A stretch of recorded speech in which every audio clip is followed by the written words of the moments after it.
இயேசுவிலே அன்பு நிறை சகோதர சகோதரிகளே, ஒவ்வொரு நாளும் எனது அறைக்கு நான் செல்லும் பொழுது அங்கே எனக்கு ஒரு மிகப்பெரிய ஒரு மனக்கவலை ஒன்று உருவாவது உண்டு.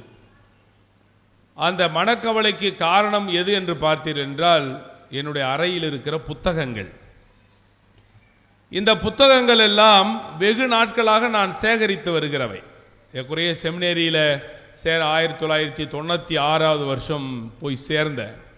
அதிலிருந்து நாம் புத்தக கடைகளுக்கெல்லாம் போகும்பொழுது இந்த புத்தகம் நல்லா இருக்கும் படிக்கிறதுக்கு, இது நல்லா இருக்கும் என்று ஒரு சில புத்தகங்களை வாங்கி சேர்த்து இப்பொழுது ஒரு சின்ன மினி லைப்ரரி அளவுக்கு நம்மிடம் புத்தகம் இருக்கிறது. ஆனால் இதில் ஆச்சரியம், எல்லாமே நல்ல புத்தகங்கள், இதெல்லாம் படித்தா ரொம்ப அற்புதமான கருத்துகள், அது இறைவனை பற்றி விவிலியத்தை பற்றி நிறைய இருக்கு. ஆனால் வாங்கி வைத்தோமே தவிர அந்த புத்தகத்தை படித்தோமா என்றால் ஒரு சில புத்தகங்களை கொஞ்சம் படித்தோமே தவிர வாங்கி வச்சது தான் கண்டமே தவிர அதை படிக்கிறது இல்லை. எங்களுடைய பேராசிரியர் லெக்ரான் என்பவர் சொல்லுவார், இந்தியாவுக்கு வேதம் போதிக்க வந்த நான் இந்த நாட்டினுடைய கலாச்சாரத்தை பார்த்துவிட்டு அருமையான கலாச்சாரமாக இருக்கிற இவர்களுக்கு நாம் என்ன புதியதாக சொல்ல போகிறோம் என்று சொல்லி நான் மௌனமாக இருந்தேன். அந்த மௌனமே எனக்கு வேதனையாக பிறகு மாறியது என்று சொல்லுவார். அதுபோல இந்த படிக்காத புத்தகங்கள், ஐயோ இதை படித்தால் எவ்வளோ விஷயங்கள் தெரிந்திருக்கலாமே, இன்னமும் படிக்கவே இல்லையே, சரி படிப்போம் என்று அந்த புத்தகங்கள் இன்னும் அங்கே தான் இருக்கிறது. ஒரு சில புத்தகங்கள் 20 வருஷம் கூட ஆகுது, இன்னும் அப்படியே தான் இருக்கு, இன்னும் படிக்கல. அன்பார்ந்தவர்களே, அதுபோல சமீபத்தில் எனக்கு ஒரு மிக மகிழ்ச்சியான ஒரு விஷயம் என்ன தெரியுங்களா? இந்த மூவேளை ஜெபத்தை ஆங்கிலத்திலே சொல்லுவது. செமினேரியில் படிக்கிற காலத்திலே அந்த புக்கு கொடுத்தாங்க. படிக்கும்பொழுது அது பாதி ஜெபம் கரெக்டாக சொல்லிடுவோம். அதுக்கு அடுத்தது let us pray, pour forth your beseech you o Lord your grace into our hearts அப்படி ஆரம்பிக்கும். அந்த beseech you ன்னு ஒரு வார்த்தை வருது. அந்த வார்த்தை வாயிலே நுழையாது. ஏறக்குறைய 35 வருஷமா அந்த வார்த்தையில ஜெபத்தை நிறுத்திடுவோம், அவ்வளவுதான். இப்போ 35 ஆண்டுகள் கழித்து இன்னும் எவ்வளவு காலத்துக்கு தான் இந்த ஜெபத்தை நாம் இங்கிலீஷில் சொல்லாமலே இருக்கிறது? இனிமேல் இதில் தான் சொல்லணும் என்ற முடிவு செய்து சமீபத்தில் தான் அந்த ஜெபத்தை மீண்டும் பார்த்து படித்து இப்பொழுது மனப்பாடமாக சொல்ல முடிகிறது. ஆனால் அது ஒரு 5 வரி தான் அந்த ஜெபம். ஆனால் 35 வருஷமா அந்த ஜெபத்தை இங்கிலீஷில் கத்துக்கவே இல்லை. இப்பொழுதுதான் அதை நான் கற்றுக்கொண்டேன். அப்போ பாருங்க, சாதாரண 4 வரி விஷயம்தான்.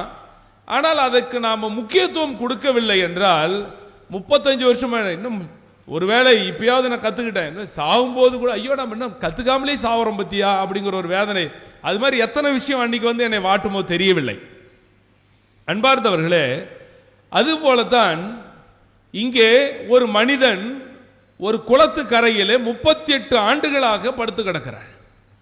எதற்காக? உடல் நலம் பெற வேண்டும்.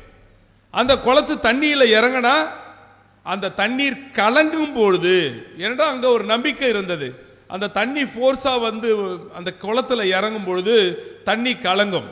ஆனால் அவர்கள் நினைத்தால் ஒரு வானதூதர் அந்த தண்ணீரை கலக்குவதாகவும் அந்த நேரத்தில் யார் முதல்ல இறங்குறாங்களோ அவங்களுக்கு குணம் கிடைக்கும் என்று அவர்கள் நம்பினார்கள். அப்போ அவன் இறங்கிறதுக்கு முன்னாடி வேற எவனாவது முந்திக்கிறான். இப்ப அப்படிப்பட்ட நிலையிலே அவன் முயற்சி எடுக்கணும் அப்படின்னு நினைத்து கொண்டிருக்கிற அந்த வேளையிலே இயேசுவே அவனுடைய தேவையை அறிந்து அவனிடத்தில் வருகிறார். அவன் வெகு நாட்களாக இப்படியே இருக்கிறான். அப்போ அவன் அந்த இடத்தோடு அவன் ஒன்றித்து போய்விட்டான். அந்த அடுத்த ஸ்டெப்புக்கு அவன் போகவில்லை. அப்படிப்பட்ட நிலையிலே அவர் இயேசு கேட்கிறார், நீ நலமடைய விரும்புகிறாயா? அப்ப அவனுடைய பதில் என்னவா இருந்திருக்க வேண்டும்? ஆமாங்க அப்படின்னு தான் இருந்திருக்கணும். ஆனால் இவன் என்ன செய்கிறான்? உடனடியே குறைதான் சொல்லுகிறான். அங்க தண்ணி கலங்கும் போது யார் என்ன இறங்கியுள்ள இது நம்மள மாதிரி ஆள் பொழகுது. இவன் இந்த புலம்பியே மற்றவர்களை குறை சொல்லியே இவனுடைய பொழப்பு போகிற ஆள். அப்போ ஆண்டவருக்கு இருக்கிற, நீ நலம் பெற விரும்புகிறாயா? ஆமா நான் நலம் பெறணும். அதுதான் ஒரு நல்ல ஒரு பதிலாக இருக்க வேண்டும். ஆனால் இவன் மற்றவர்களை குறை சொல்லுகிறான். யார் என்னை இறக்கி உள்ள, நான் இறங்கிறதுக்கு முன்னாடி வேற ஒருத்தன் பண்ணிடுறான் அப்படிங்கிறார். அப்பொழுது ஆண்டவர் சொல்கிறார், நீ எழுந்து உன்னுடைய படுக்கையை தூக்கி கொண்டு நட என்கிறார். அப்போ அவன் நலமடைந்த, ஆண்டவர் அந்த வார்த்தை சொல்லும் பொழுது அவன் நலமடைந்து விடுகிறான். அப்போ இதுவரைக்கும் அவனை சுமந்து கொண்டிருந்த படுக்கையை இப்பொழுது அவன் சுமந்து கொண்டு செல்கிறான். செல்லும் பொழுது அடுத்தது பாருங்க, திரும்பவும் அவனுடைய கேரக்டர் வெளிப்படுது பாருங்க. இப்பொழுது அவன் தூக்கிட்டு போற அந்த நாள் ஓய்வு நாள். அப்போ ஓய்வு நாளில் தூக்கிட்டு போறான், இது ஒரு வேலை. உடனே அங்க இருக்கிறவங்க கேட்கிறாங்க, எப்படி இன்னைக்கு நீ இந்த படுக்கையை தூக்கிட்டு போற? அப்போ அவன் சொல்லுகிறான், என்னை குணப்படுத்தியவர் என்னை தூக்கிட்டு போக சொன்னார். அப்போ அவர் என்னை குணமே படுத்தி இருக்கிறார், ஸோ தூக்கிட்டு போக சொன்னார், தூக்கிட்டு போறேன், ஸோ அவர் சொன்னதால் செய்கிறேன் என்கிறார். யாரு அப்படின்னு கேட்கும் பொழுது அவனுக்கு அது யாருன்னு கூட தெரியல. அன்பார்ந்தவர்களே, நம்மை மீட்டவர் யார், நம்மை ரட்சிக்கிறவர் யார், நம்மை குணப்படுத்துகிறவர் யார், நம்மை வழிநடத்துகிறவர் யார், இன்று நாம் உயிரோடு இருப்பதற்கு காரணம் யார், நாம் அனுதினமும் நாம் எல்லாவற்றையும் கண்டடைவதற்கு காரணமாக இருக்கிற யார், அவர் எப்படிப்பட்டவர், இறைவனை பற்றி அறிந்து கொள்ள எந்தவித ஈடுபாடுமே இல்லாத ஒரு மனிதனாக அவன் இருக்கிறான், நாமும் இருக்கிறோம். நமக்கு தேவை மட்டும்தான் நம்மை கடவுள் முன்பாக கொண்டு வந்து நிறுத்துகிறதை தொழிய, மாறாக அந்த கடவுள் யார், எப்படிப்பட்டவர், அவருக்கும் எனக்கும் உள்ள உறவு என்ன, அவர் எவ்வளவு அன்பு நிறைந்தவர், அவர் என் மீது எவ்வளவு அக்கறை கொண்டிருக்கிறார், நான் எவ்வாறு அவரோடு இணைந்து இருக்க வேண்டும், இதுக்கெல்லாம் நமக்கு நேரம் கிடையாது. அப்போ அவன் அப்பதான் கேட்கும் போதுதான் யாரு நம்மளை குணப்படுத்தியது என்று அப்பொழுதுதான் அவனுக்கு உரைக்கிறது. அடுத்ததாக மீண்டும் இயேசுவே அவனை தேடி வருகிறார். வந்து, இதோ பார், நீ நலமடைந்து இருக்கிறீர், இதை விட கேடானது எதுவும் நடக்காதபடிக்கு இனிமேல் பாவம் செய்யாதே என்று சொல்லும் பொழுது அவன் என்ன செய்கிறான், போய் என்னை குணப்படுத்தியவர் இயேசு என்று காட்டி கொடுக்கிற மாதிரி தான் போய் சொல்றானே தவிர, ஆண்டவர் சொன்னது இனிமேல் பாவம் செய்யாதே. அப்ப அன்பார்ந்தவர்களே, நாம் இறைவனுடைய அருளிலே, அருள் வாழ்விலே நிலைத்து இருப்பதற்கு நாம் பாவத்தை விட்டுவிட வேண்டும். ஆனால் மீண்டும் நாம் பழைய அதே குட்டைக்கு போவோம் என்றால் மீண்டும் அந்த குளக்கரை தான் நம்முடைய இடமாக இருக்கும். ஆனால் அன்பார்ந்தவர்களே, நான் எடுத்துக்காட்டாக சொன்னேன், இந்த புத்தகத்தை நாம் படித்திருந்தால் நிறைய விஷயங்களை தெரிந்திருக்கலாமே என்று. ஆனால் இங்கே நாம் இந்த நற்செய்தி வழியாக அறிய வருவது என்ன, இயேசுடைய வெறும் குணப்படுத்துகிறவர் அல்ல, மாறாக அவர் வாழ்வின் ஊற்றாக இருக்கிறார். அவர் வெறும் மருத்துவர் அல்ல, வெறும் குணப்படுத்துபவர் அல்ல, அவர் வாழ்வின் ஊற்று. அவர் இந்த குளத்து தண்ணி போல தேங்கிய ஒரு குட்டை அல்ல, மாறாக அவர் கரை புரண்டு ஓடுகிற வாழ்வதும் தண்ணீராக இருக்கிறார். அப்ப அன்பார்ந்தவரை, நாம் பாடுவோம் இந்த பாஸ்கா காலத்திலே, தேவாலய வலப்புறம் இருந்தே தண்ணீர் புறப்பட கண்டு. இன்றைக்கு முதல் வாசகம் அந்த வாசகம் தான் நாம் வாசிக்க கேட்டோம். தேவாலய வலப்புறம் இருந்து. அப்ப தேவாலயம் எதை நோக்கி இருக்கிறது? கிழக்கு நோக்கி இருக்கிறது. கிழக்கு நோக்கி இருக்கிற கோயிலுக்கு வலப்புறம் எந்த பக்கம், என்ன திசை? தெற்கு. சரிங்களா? இப்ப ஆண்டவர் இயேசுனுடைய விழா எந்த பக்கத்தில் காயம் இருக்கிறது? வலப்புறம். சரிங்களா?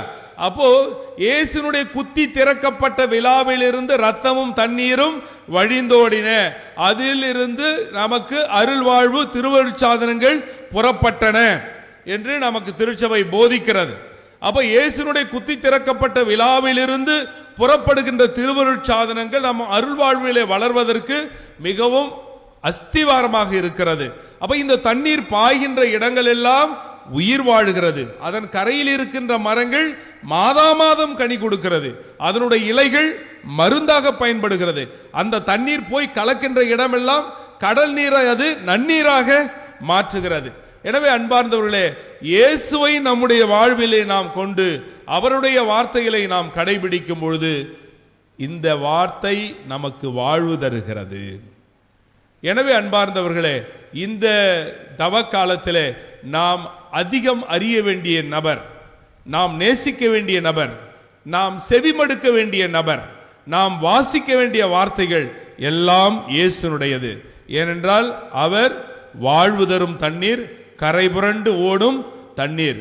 கொஞ்சம் நஞ்சமல்ல. முதல் 1000 முழம் அளக்கிறார், கணுக்கால் அளவு. அடுத்த 1000 முழம் அளக்கிறார், முழங்கால் அளவு. அடுத்த 1000 முழம் இடுப்பு அளவு. அதற்கு அடுத்தது யாராலும் கடக்க முடியாத அளவுக்கு அருள் வாழ்வு பொங்கி வழிகிறது. எனவே அன்பார்ந்தவர்களே, கடவுளிடம் வரங்களை கேட்க வந்திருக்கிற நாம் அந்த அருள்வாழ்வின் ஊற்றாகி இறைவனை அதிகமாக நம்முடைய வாழ்க்கையிலே எவ்வாறு பின்பற்றலாம் என்று யோசிப்போம். இதற்காக 38 வருடங்கள் எல்லாம் காத்திருக்க தேவையில்லை. நாம் இறை வார்த்தை எடுத்து வாசிப்போம்.